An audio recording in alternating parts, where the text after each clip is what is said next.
Good morning. So yes, as you can tell from my breath here, it's pretty cold in the rabbitry this morning. We're well into freezing weather this week. We'll see how, Mother Nature and her bipolar nature these days, whether that changes, but we are looking at a pretty cold week here. So this is a good day, I thought, to talk about how I handle watering in the cold weather in my rabbitry. Now there's different options. Everybody has a little bit of a different method, but this is a common question, and I feel like it's one of the more common things that new rabbit keepers kind of struggle with in the beginning and want to collect different ideas. So I'll show you mine.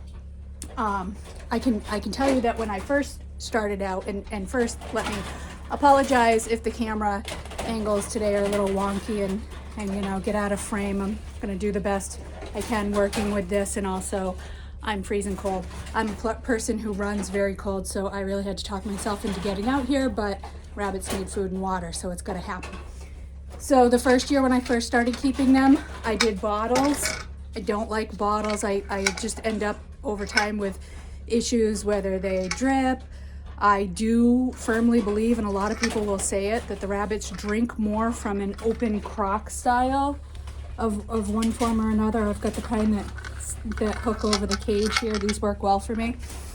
In winter, water bottles are really hard. They don't really stay open for very long. You've got the metal nipples there. That it's a small amount of water, so they're quick to freeze even before the bottle does. And if you're dealing with any quantity of rabbits in cages, it's a lot of bottles to deal with. And so what are your options with bottles? Well, you're either going to have 2 sets, which is what I did, so that I could switch them out, but you still have to fill every one of those. You've got to cart bottles in, cart bottles out, get them somewhere warm enough to thaw completely overnight so that you can reuse that second set the next day. Or you're taking individual bottles in if you only have one per cage, and you're trying to thaw those out in enough time to efficiently get water back out to your rabbits. That's really hard if you live in a cold place. So our temps here last night were around 10. We do get colder than that here, but 10 is a pretty chilly temperature here for the winter. Daytime temps today are only expected to be in the low 20s. So water is not something that's gonna thaw out here today. This room, because it is, I've got windows, we've got the door over there at the end. It's all closed off from the wind, but good air movement, good, plenty of area so that they still have air. So, it's pretty comfortable in here, and the rabbits certainly, they're not uncomfortable. You can see them jumping around, just saying, "Hey Mary, shut up," and just let's get some feed and water. They're ready. Don't blame them. They're perfectly happy. And in fact, I had a litter of kits born with Holly yesterday. Holly, you can see her right here. She's got kits in there. I did take a couple videos that I'll be putting up just to talk about kits in the winter and how well they do. She's doing fine. The kits are doing awesome. They've got a great nest in there. So rabbits are perfectly happy at 10 degrees. Me, like I said, I run cold. I'm in every piece of Carhartt and double socks and layers that I have. But anyway, let's get back onto the water thing. So other options that people use, some people use like a heat tape system with an automatic watering system.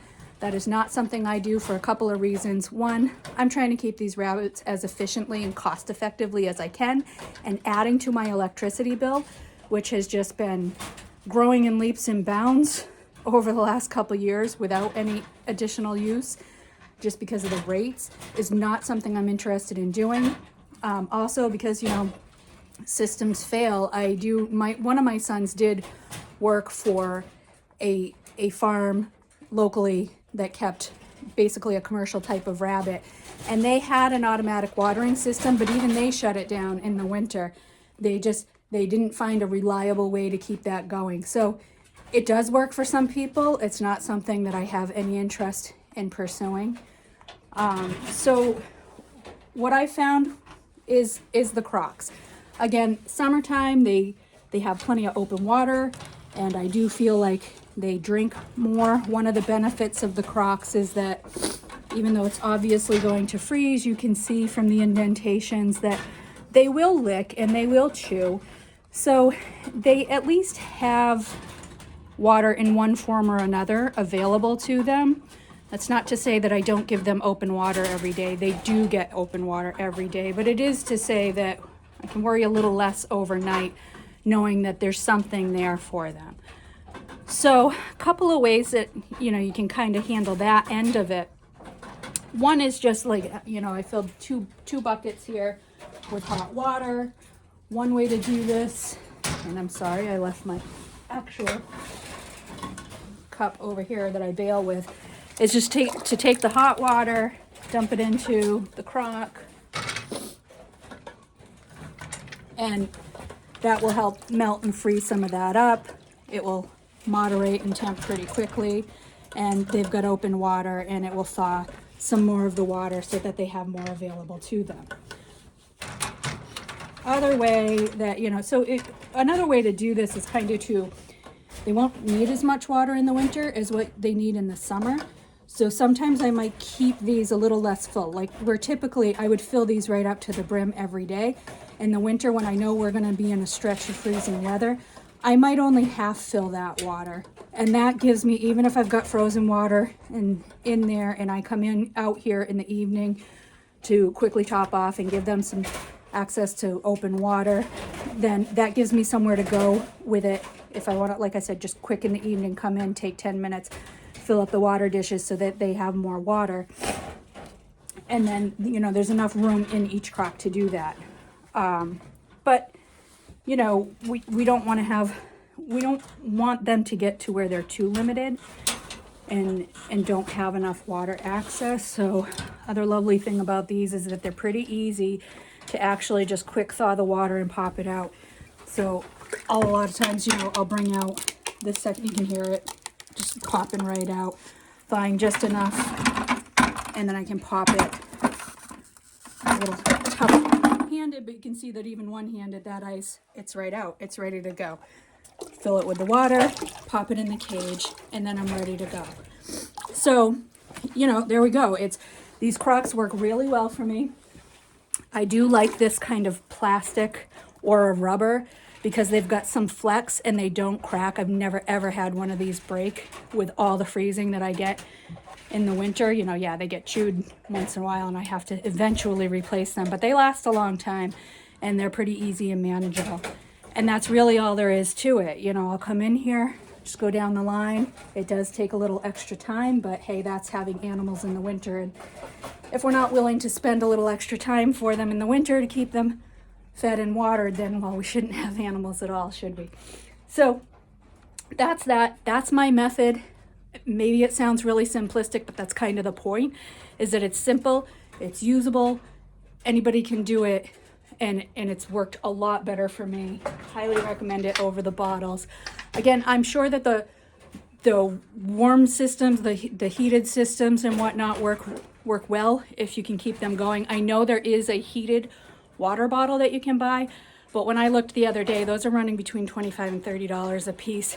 I've got almost 30 cages. I've got like 29 cages in here. That's a huge expense.